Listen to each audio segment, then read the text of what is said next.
मित्रों, गोलचक्र की YouTube channel पे आप लोगों का स्वागत है। मेरा नाम है नवीन कुमार। इंडियन पॉलिटी का क्लास स्टार्ट हो चुका है। 9-10 क्लास हमने ले भी लिया है। जा करके प्लेलिस्ट में आप क्लास को देख सकते हैं। एकदम से जीरो लेवल से क्लास स्टार्ट किया गया है। कंटेंट के साथ किसी प्रकार का कंप्रोमाइज नहीं किया जा रहा है। संविधान क्या होता है, संविधानवाद क्या होता है, राज्य क्या होता है, राष्ट्र क्या होता है, भारत का संवैधानिक विकास 1773 के रेगुलेटिंग एक्ट से 1947 के स्वतंत्र भारत अधिनियम तक सारा कुछ क्लास हमने लेकर के प्लेलिस्ट में सेव कर दिया है। जा करके वहां आप क्लास देख सकते हैं। अच्छा, वो क्लास आप देखेंगे देन एक क्लास आप देखेंगे तो आपको ज्यादा समझ में आएगा, कॉन्सेप्ट को लेकर के, क्रोनोलॉजी को लेकर के और साथ ही साथ फैक्ट को लेकर के। आज बारी है बड़ी इंपॉर्टेंट टॉपिक की, संविधान सभा, कॉन्स्टिट्यूशन असेंबली। ठीक है ना। तो ये देखेंगे कि संविधान सभा की जो डिमांड हो रही है, कब कब डिमांड की गई, किन किन माध्यमों से डिमांड की गई है ना, कब स्वीकार किया गया, क्रिप्स मिशन, अगस्त प्रस्ताव, है ना। इसके अलावा कैबिनेट मिशन, बेबल समझौता, शिमला समझौता, सारा कुछ जो है कोरिलेट करके जो है पढ़ने का काम करेंगे।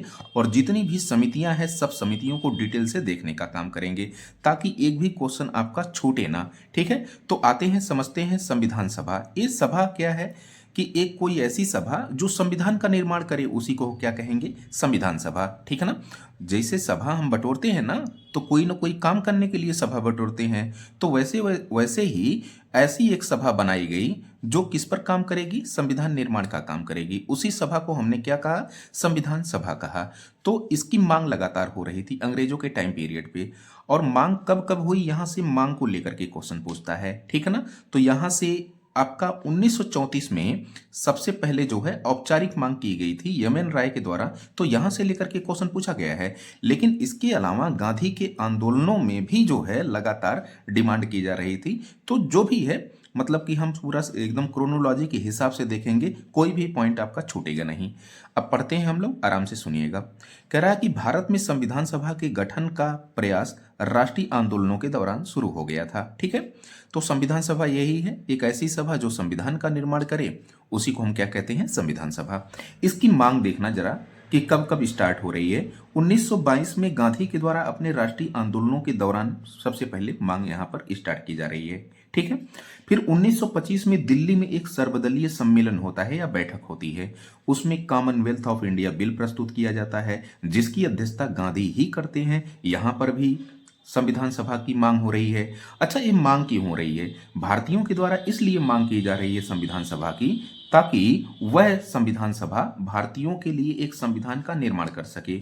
ठीक है। और इस संविधान सभा में भारतीय बोल रहे हैं कि एक संविधान सभा होनी चाहिए और ये संविधान सभा भारत के सामाजिक, आर्थिक, सांस्कृतिक परिदृश्यों के अनुसार, परिस्थितियों के अनुसार भारत का जो है संविधान का निर्माण करे। तो इसीलिए जो है संविधान सभा की मांग हो रही है।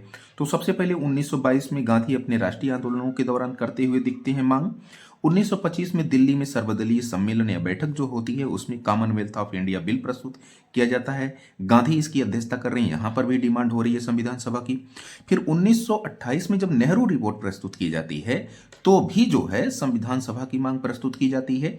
और उसके बाद सर्वप्रथम आप देखेंगे कि एक जो है फॉर्मल डिमांड, औपचारिक डिमांड 1934 में यमन राय के द्वारा, इस स्वराज पार्टी के लीडर हैं, इनके द्वारा की जाती है। तो यहां से आपका क्वेश्चन पूछा गया है, इसको आप स्टार बना लीजिएगा। बाकी एक बैकग्राउंड आपको जानना पड़ेगा। ठीक है ना। अब आते हैं हम नेक्स्ट पेज पे हम देखते हैं कांग्रेस का प्रतिवर्ष अधिवेशन हो रहा है और कांग्रेस के कुछ अधिवेशनों में भी संविधान सभा की मांग की जाती हुई दिखाई देती है। एक अधिवेशन हुआ फैजपुर अधिवेशन, 1937 में होता है। ऐसा अधिवेशन जो पहला गांव में होने वाला अधिवेशन, इसको कहा जाता है फैजपुर अधिवेशन, 1937 में। अध्यक्षता कौन कर रहा है, जवाहरलाल नेहरू साहब कर रहे हैं। तो यहां पर भी डिमांड की जा रही है। फिर इसके बाद 1938 में हरिपुरा अधिवेशन होता है, सुभाष चंद्र बोस इसकी अध्यक्षता करते आपको दिखाई पड़ेंगे। यहां पर भी संविधान सभा की डिमांड की जा रही है कांग्रेस के अधिवेशन में। फिर 1939 में त्रिपुरी अधिवेशन होता है। यहां पर शुरू में तो सुभाष चंद्र बोस अध्यक्षता करते हैं लेकिन बाद में राजेंद्र प्रसाद इसकी अध्यक्षता करते हैं अधिवेशन की। तो यहां पर भी डिमांड चल रही है संविधान सभा की। कुल मिला जुला करके 1922 से होते हुए 1934 से होते हुए आप त्रिपुरी अधिवेशन तक जो है संविधान सभा की मांग लगातार देखेंगे। अब चूंकि सेकेंड वर्ल्ड वॉर स्टार्ट हो गया है 1939 में, ऐसे में अब ब्रिटिशर्स भी क्या, उनको दबाव महसूस हो रहा है। तो वो समझौतावादी अब दृष्टिकोण अपनाएंगे। वो सोचेंगे कि भारतीयों की जरूरत है सेना में, इसलिए वो समझौतावादी दृष्टिकोण अपनाएंगे। तो अगस्त प्रस्ताव लाया जाता है। अब यहाँ पे देखना जरा कि लगातार होने वाली भारतीयों द्वारा संविधान सभा की मांग को अगस्त प्रस्ताव में पहली बार अंग्रेजों द्वारा स्वीकार कर लिया जाता है, ठीक है ना। तो 8 अगस्त 1940 को अगस्त प्रस्ताव जारी किया गया था। अब इसी अगस्त प्रस्ताव में लॉर्ड लिनलिथगो थे वायसराय, और इन्हीं के द्वारा जो है पहली बार संविधान सभा की मांग को स्वीकार कर लिया जाता है, ठीक है ना। आते हैं नेक्स्ट। जरा देखना कि लगातार जो संविधान सभा की डिमांड की जा रही है उसमें सबसे पहले अगस्त प्रस्ताव में संविधान सभा की मांग को स्वीकार किया गया, ठीक है ना। तो कितना कुछ क्या कुछ प्रावधान था संविधान अगस्त प्रस्ताव में, सारा कुछ हम लोग डिटेल से देखने वाले हैं। क्योंकि ये जो है आपके संविधान सभा के एंगल से जुड़ा हुआ है अगस्त प्रस्ताव, इसलिए अगस्त प्रस्ताव में क्या क्या प्रावधान थे वो सारा प्रावधान भी देखेंगे, और साथ ही साथ क्यों जो है स्वीकार किया, कब स्वीकार किया गया, सारा कुछ देखने वाले हैं। तो यहां देखना जरा, ब्रिटिश सरकार द्वारा पहली बार भारतीयों द्वारा की जाने वाली संविधान सभा की मांग को स्वीकार कर लिया जाता है। किसमें स्वीकार किया जाता है? अगस्त प्रस्ताव में स्वीकार किया जाता है, ठीक है ना। अब यहां पर समझना जरा, एक बैकग्राउंड हम आपको देना चाह रहे हैं, कॉन्सेप्ट देना चाह रहे हैं कि द्वितीय जो विश्व युद्ध है इसमें हिटलर की असाधारण विजय होती है, सफलता मिलती है। बेल्जियम, फ्रांस, हॉलैंड के पतन के पश्चात ब्रिटेन की स्थिति काफी नाजुक या कमजोर हो गई थी, ठीक है। ऐसे में ब्रिटेन ने एक समझौतावादी दृष्टिकोण अपनाया। वायसराय लॉर्ड लिनलिथगो ने 8 अगस्त 1940 को एक घोषणा की जिसे अगस्त प्रस्ताव कहा गया। अब समझना जरा, तो सवाल है कि ये जो घोषणा की जा रही 8 अगस्त 1940 को लॉर्ड लिनलिथगो के द्वारा, इसमें प्रावधान क्या है अगस्त प्रस्ताव में? तो पहला है कि भारत को डोमिनियन स्टेटस का लक्ष्य दिया गया, जिसको हम औपनिवेशिक राज्य कहते हैं। औपनिवेशिक राज्य क्या होता है? मतलब कि शासन प्रशासन में भारतीयों की भागीदारी को बढ़ा देना, लेकिन मेन शक्ति, मेन पावर, मेन ठप्पा, मेन मोहर अपने पास रखना। अंग्रेज अपने पास रखेंगे मेन पावर, उसको हम क्या कहते हैं? डोमिनियन स्टेटस कहते हैं, ठीक है ना। तो ये प्रावधान किया जा रहा है अभी के लिए फिलहाल। फिर उसके बाद भारतीयों को युद्ध में सम्मिलित कर एक युद्ध सलाहकार परिषद की स्थापना की जाएगी, दूसरा पॉइंट। तो डोमिनियन स्टेटस पहला पॉइंट, दूसरा युद्ध सलाहकार परिषद की स्थापना दूसरा पॉइंट, तीसरा कह रहे हैं कि वायसराय की कार्यकारिणी का विस्तार किया जाएगा, ठीक है ना, तीसरा पॉइंट। चौथा पॉइंट ये कह रहे हैं कि युद्ध के पश्चात संविधान सभा का निर्माण किया जाएगा। तो संविधान सभा को इसने एक्सेप्ट कर लिया, किसने? अगस्त प्रस्ताव ने, ठीक है। तो आते हैं नेक्स्ट पॉइंट पे। देखना जरा कि अगस्त प्रस्ताव में जो कुछ बातें कही गईं उस बातों को लेकर के जो है ना तो कांग्रेस स्वीकार करती है ना तो मुस्लिम लीग इसको स्वीकार करती है। तो मुस्लिम लीग अस्वीकार कर देती है, कांग्रेस भी अस्वीकार कर देती है। तो मुस्लिम लीग क्यों अस्वीकार की? तो इसका सबसे बड़ा रीजन है कि पाकिस्तान की ये बेचारे मांग कर रहे थे, बेचारे नहीं, ये मांग कर रहे थे, ठीक है।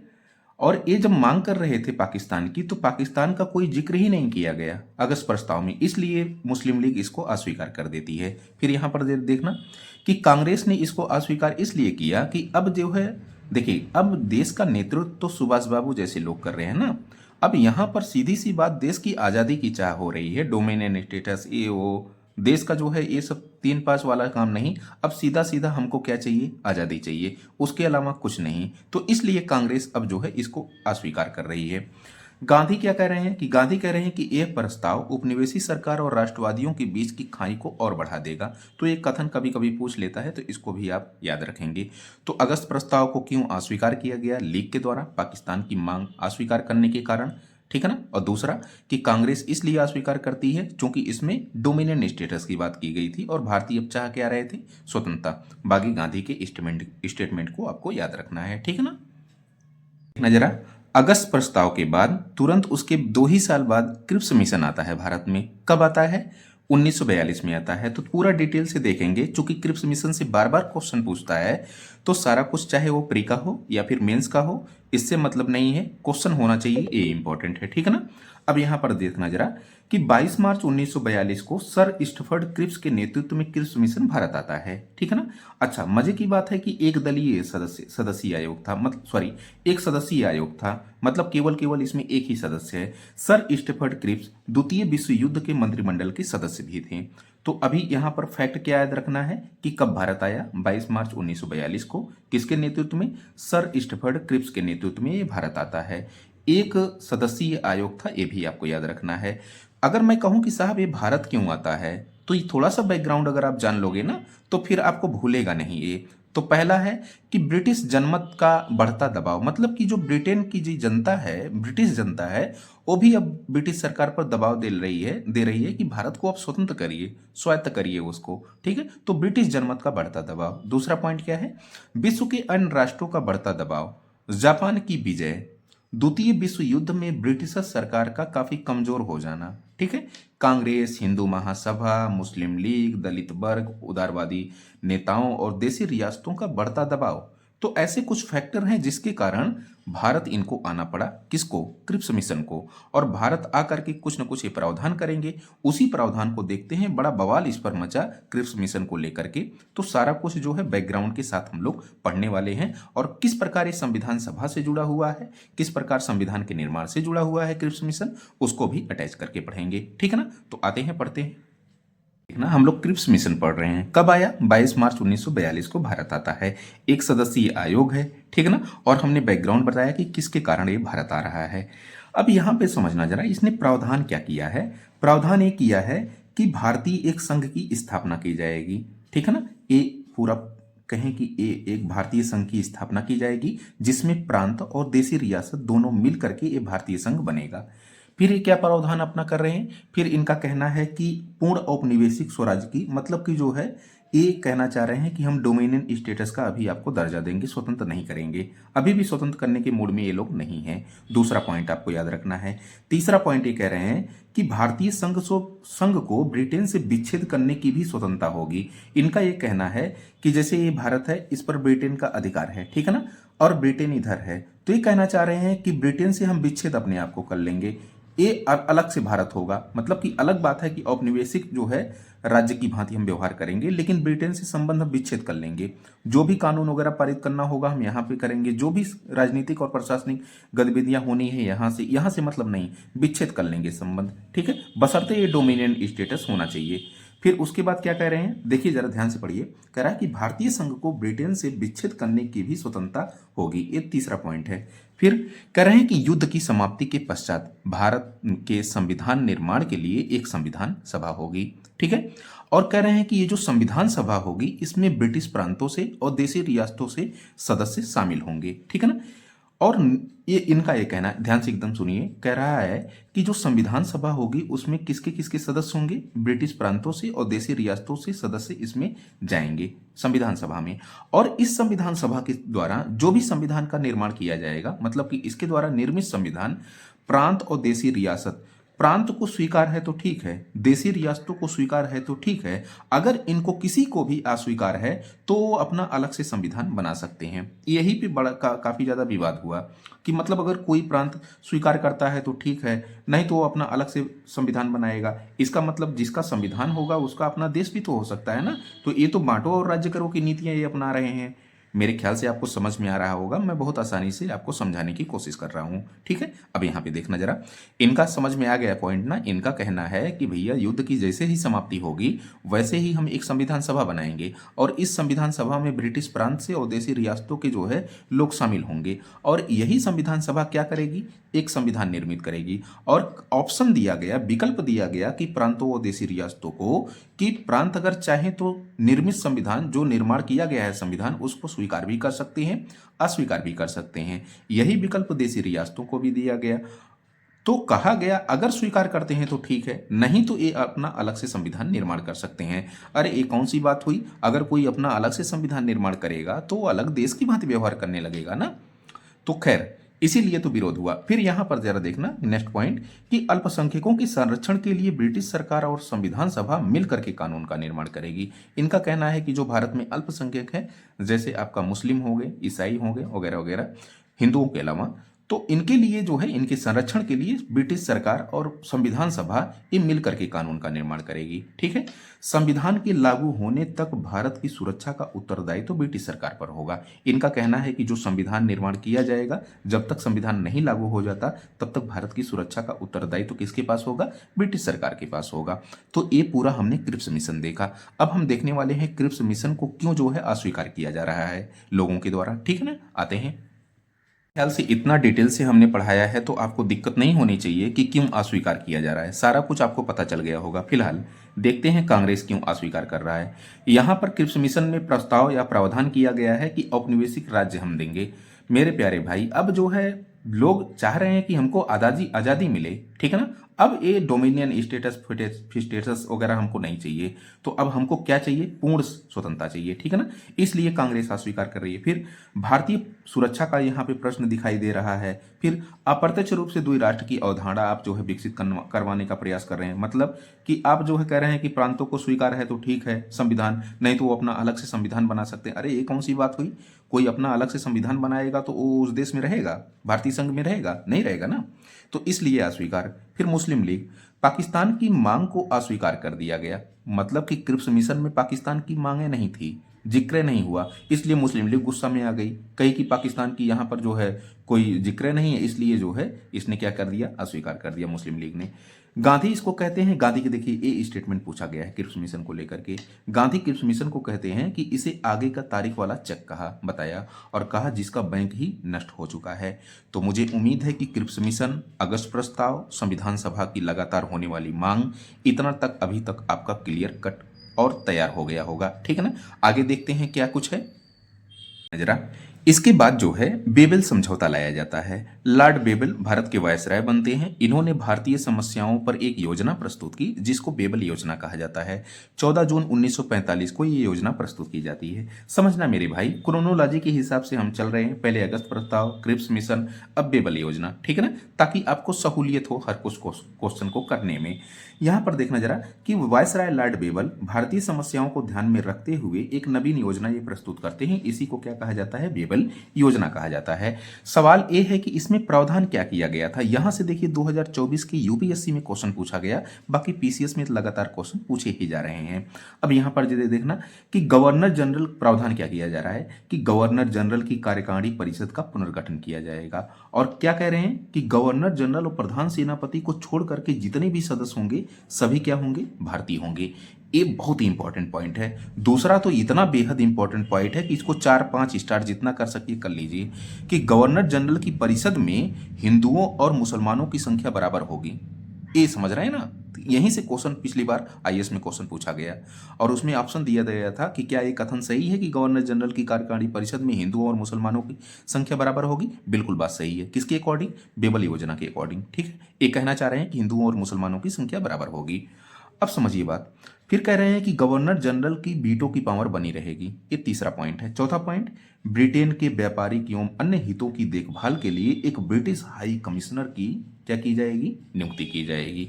तो एक तरफ देखिए गवर्नर जनरल की वीटो पावर बना रहे हैं, दूसरी तरफ ब्रिटिश हाई कमिश्नर की नियुक्ति कर रहे हैं। किसके लिए? ब्रिटेन के हित के लिए, ठीक है ना। फिर संविधान सभा का निर्माण किया जाएगा, ये इनका कहना है, ठीक है। और इसके बाद फिर शिमला समझौता लाया जाता है और शिमला समझौता इसी पर आधारित होता है, बेबल योजना पर। उसको भी देख लेते हैं। देखना जरा, शिमला समझौता कब लाया गया? 25 जून 1945 से 14 जुलाई 1945 के मध्य शिमला समझौता। ये बेबल योजना पर विचार के लिए सम्मेलन एक बुलाया गया था, इसी को हमने शिमला समझौता बोला। लेकिन यहाँ पर कोई ठोस निर्णय नहीं निकल पाया, इसलिए ये जो है असफल रहा, ठीक है।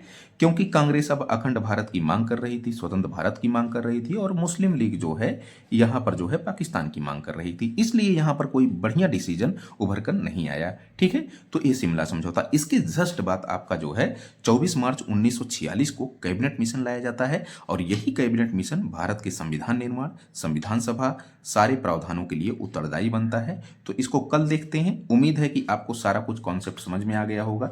पहले हमने देखा संविधान सभा की मांग को, फिर हमने देखा अगस्त प्रस्ताव को 1940 में लॉर्ड लिकुद के द्वारा पेश किया गया, फिर हमने क्रिप्स मिशन के प्रस्ताव को पूरी तरह देखा, ठीक ना, क्रिप्स मिशन के प्रस्ताव को। और ये जो क्रिप्स मिशन लाया गया था ये 22 मार्च 1942 को लाया गया था। इसको पूरा डिटेल से हमने देखा, प्रावधान क्या था, क्यों लाया गया, क्या क्यों इसको अस्वीकार किया गया।